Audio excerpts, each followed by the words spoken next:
मनरेगा योजना शुरू हुई तो गांव-गांव ढाणी-ढाणी के किसानों और गरीब परिवारों के लिए रोजगार के लिए मील का पत्थर साबित हुई। लेकिन अब समय गुजरने के साथ ही राजस्थान में ये योजना बेपटरी होती दिखाई दे रही है। पिछले 3 सालों में मनरेगा में श्रमिकों को ना तो समय पर रोजगार मिला है और ना ही पूरी मजदूरी दी गई। योजना का यही हाल नवाबी नगरी टोंक के भीतर भी दिखाई दे रहा है।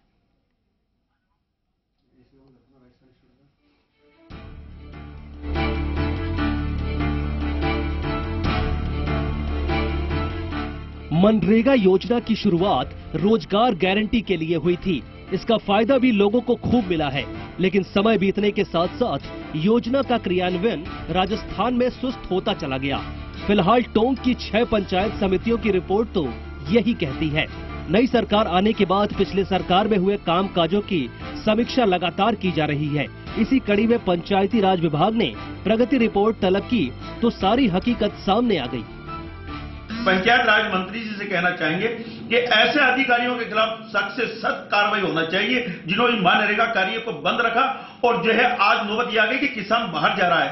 ये बर्दाश्त नहीं किया जाएगा किसानों का।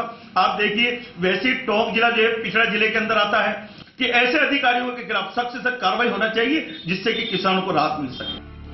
मुख्य कार्यकारी अधिकारी की माने तो मार्च 2019 तक सभी ग्राम विकास अधिकारियों को 500 श्रमिकों को प्रतिदिन रोजगार देने का टारगेट दिया गया था, लेकिन लंबे समय से पंचायत समितियों के विकास अधिकारी और ग्राम पंचायतों के विकास अधिकारी लापरवाही बरत रहे हैं। पिछले 1 सप्ताह में जिले की 6 पंचायत समितियों के 2 दर्जन से ज्यादा ग्राम विकास अधिकारियों को नोटिस जारी किए गए हैं।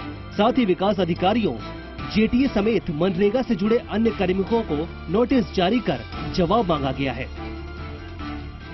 इसको ध्यान में रखते हुए सभी विकास अधिकारीगण को, पूरे जो टेक्निकल स्टाफ है, सभी को टारगेट दिया गया ताकि आप इस श्रम बजट के जो मानव दिवस है उसको अचीव करने का प्रयास करें। बेरोजगारी की वजह से गांवों से युवाओं और अन्य लोगों का पलायन जारी है, जिससे युवाओं में गुस्सा है। काफी टाइम से मनरेगा योजना बंद पड़ी है, ना तो इसकी ओर किसी का ध्यान है और ना इस पे कोई काम किया जा रहा है। तो हम राज्य सरकार से ये कहना चाहेंगे कि मनरेगा योजना को जल्द से जल्द वापस चालू किया जाए, जिससे ये बेरोजगार घूम रहे लोगों को रोजगार मिल सके।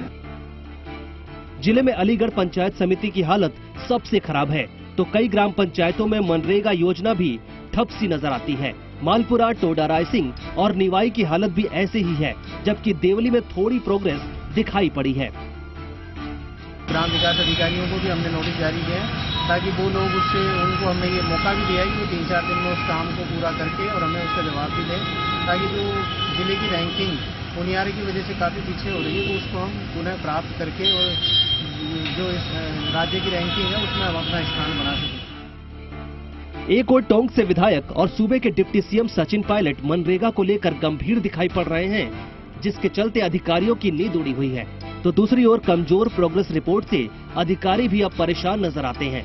देखना होगा कि सूबे में नई सरकार बनने के बाद मनरेगा में रोजगार मुहैया करवाए जाने का आंकड़ा कैसे सुधरता है। पुरुषोत्तम जोशी, जी मीडिया, टोंक।